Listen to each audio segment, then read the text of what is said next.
Marvel didn't create these characters for stories. They created them to move merchandise. One was designed by a toy company before a writer ever touched the script. Another only existed to promote a forgotten cartoon. They weren't heroes, they were advertisements in costume. Some had full comic runs, others vanished after one issue. But all of them were built for marketing first and storytelling second. So, who are the Marvel characters that were created to sell, not to matter? Here is 10 Marvel creations built purely for branding. At number 10, Combo Man.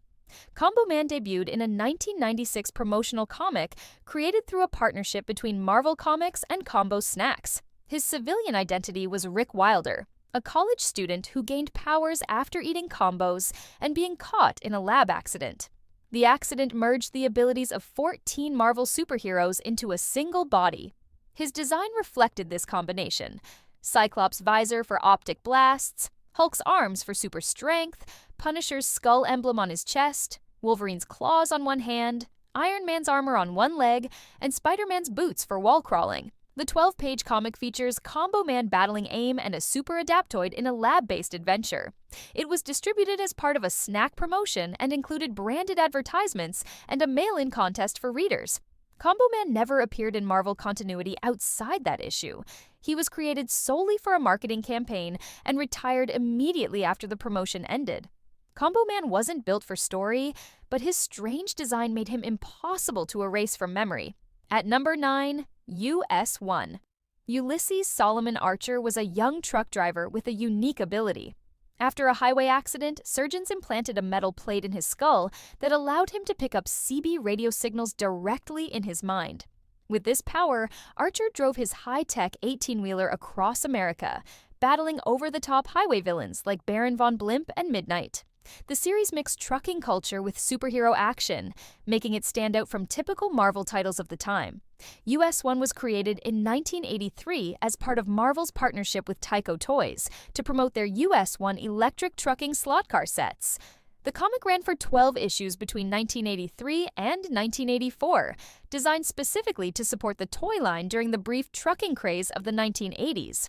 When Tyco's trucking toys faded, the series ended, but Archer's odd concept gained a small cult following, remembered in articles and retrospectives as a nostalgic relic of Marvel's brief era of toy-driven marketing experiments. At number 8, Brute Force. Brute Force was a team of cybernetically enhanced animal superheroes introduced by Marvel in 1990. The group featured a grizzly bear named Reckless, a lion called Lionheart, an eagle named Soar, a kangaroo called Hip Hop, and a dolphin named Surfstreak. Each animal wore high-tech armor designed by a corporation for military purposes. After gaining intelligence, they rebelled against their creators and became eco-heroes, fighting to protect the planet from corporate exploitation. The concept was developed alongside plans for a toy line and animated series. Marvel released a 4-issue comic written by Simon Furman as a way to test the waters for a potential multimedia franchise. Despite the brightly colored designs and toy-ready appeal, no cartoon or merchandise was ever launched, leaving only the comic to tell their story. Although created purely with merchandising in mind, Brute Force developed a small cult following for its strange premise. Years later, Marvel brought them back in a Deadpool biannual cameo as a nostalgic throwback. At number 7, Shogun Warriors. Shogun Warriors were giant robot heroes introduced by Marvel in 1979 as part of a licensing deal with Mattel. The toys were based on Japanese robot designs imported from series like Raideen, Kambatra, and Dengardes. To support the toy line, Marvel launched a comic written by Doug Moench and drawn by Herb Trimpe. In the series, 3 human pilots controlled massive robots to defend Earth from alien threats. To connect them to the larger Marvel universe, the comic featured cameos by Reed Richards of the Fantastic Four and Tony Stark, giving the robots a sense of legitimacy within existing continuity. The series ran for 20 issues between 1979 and 1980. When the toy license expired, Marvel ended the story abruptly, even writing the robots out of continuity by having them destroyed off-panel in Fantastic Four, issue 226. Though created purely to promote toys, the Shogun Warriors gained a brief cult following, remembered today as one of Marvel's most unique Bronze Age tie-ins. At number 6, the Transformers. The The Transformers began in 1984 as a Hasbro toy line featuring robots that transformed into vehicles. To give these toys personalities and stories, Hasbro partnered with Marvel Comics. Writer Bob Budiansky developed names, bios, and backstories for the robots, while the ongoing comic book series expanded their world. The Marvel series introduced iconic leaders like Optimus Prime and Megatron, framing their eternal war between Autobots and Decepticons. Early issues were even set in the Marvel Universe, with Spider-Man making a guest appearance in issue 3. As the story evolved, it spun into its own continuity, adding new characters and mythology that the toys alone couldn't convey. The US comic ran for 80 issues, while the UK edition lasted even longer, creating fan-favorite arcs and concepts such as the Matrix of Leadership. Though created to market toys, Marvel's storytelling shaped the franchise into something much larger. These comics laid the foundation for future cartoons, movies, and the enduring Transformers legacy. At number 5, G.I. Joe. To give the toys personalities and a larger story, Hasbro partnered with Marvel Comics. Writer Larry Hama created a detailed world around the figures, giving each character a codename, specialty, and unique background. He also introduced the villainous organization Cobra, led by Cobra Commander as the primary enemy for the toy-based heroes. The comic series had to constantly feature new characters, vehicles, and playsets as Hasbro released them, ensuring the toys stayed connected to the storyline. Despite its commercial purpose, Hama's writing turned the book into a gripping military adventure series. It became a bestseller, with Marvel even running animated television commercials to advertise individual comic issues. The series ran for 155 issues at Marvel, far outliving the typical life cycle of a toy tie-in. Iconic characters like Snake Eyes, Storm Shadow, and Baroness gained depth in these comics, shaping a franchise that expanded into cartoons, movies, and decades of fandom. At number 4, NFL Super Pro. NFL Super Pro debuted in 1991 as a partnership between Marvel Comics and the National Football League.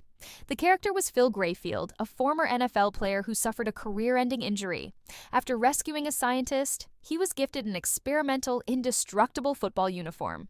Using its enhanced durability, Grayfield became Super Pro, a football-themed superhero who fought crime while carrying the NFL's branding.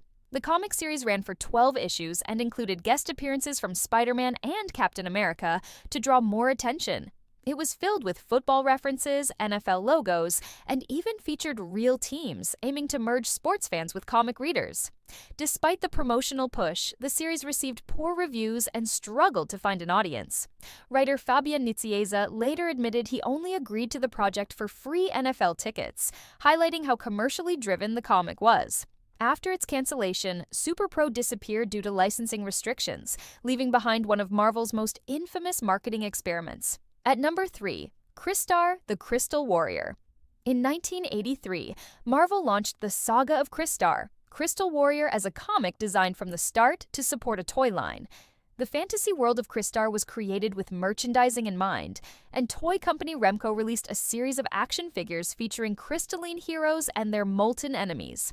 The story followed Prince Cristar, a warrior transformed into living crystal, leading his crystal warriors against his brother Moltar, who commanded the fiery Magma Men. The comic mirrored the toy designs, with translucent crystal heroes and magma villains reflecting the figures available in stores.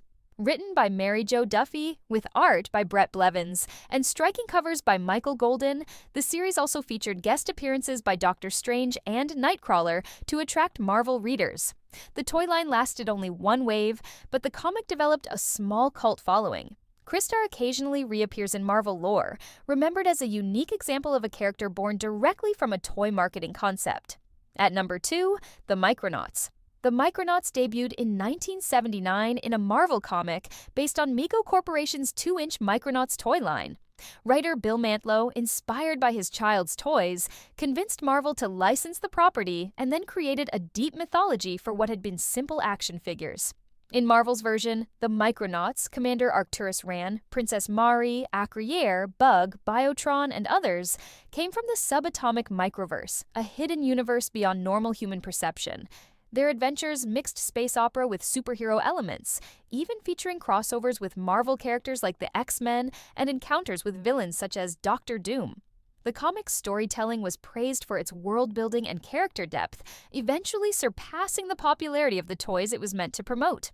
Some characters created specifically for the comic, like Bug, became lasting parts of Marvel lore, with Bug later joining the Guardians of the Galaxy. The series ran until 1986, outliving the toy line and proving that a marketing-driven project could evolve into a beloved cosmic saga. At number 1, Rohm, aka Space Knight. Rohm was created in 1979 as part of a partnership between Marvel Comics and Parker Brothers. The toy itself was a simple electronic action figure with limited movement and poor sales, but Marvel turned it into a fully realized cosmic saga. Writer Bill Mantlo and artist Sal Buscema reimagined Rohm as a noble cyborg space knight from the planet Galador, sworn to defend the universe from the shape-shifting dire wraiths. Over the course of the series, Rohm fought on Earth, teamed up with the X-Men and Avengers, and became part of Marvel's larger cosmic mythology. The comic ran for 75 issues, far outliving the toy that inspired it. Even after the license expired, Marvel retained elements like the Space Knights and Dire Wraiths, which continue to appear in stories decades later. Rohm stands as a rare example of a marketing-driven creation that grew beyond its origins, becoming a beloved character and leaving a lasting imprint on Marvel's universe despite the toy's commercial failure. Some of these characters were gone in a flash. Others, strangely, became legends. For more forgotten experiments, shocking flops, and comic book deep cuts, hit subscribe and like button and pre-assist the like button and regular updates.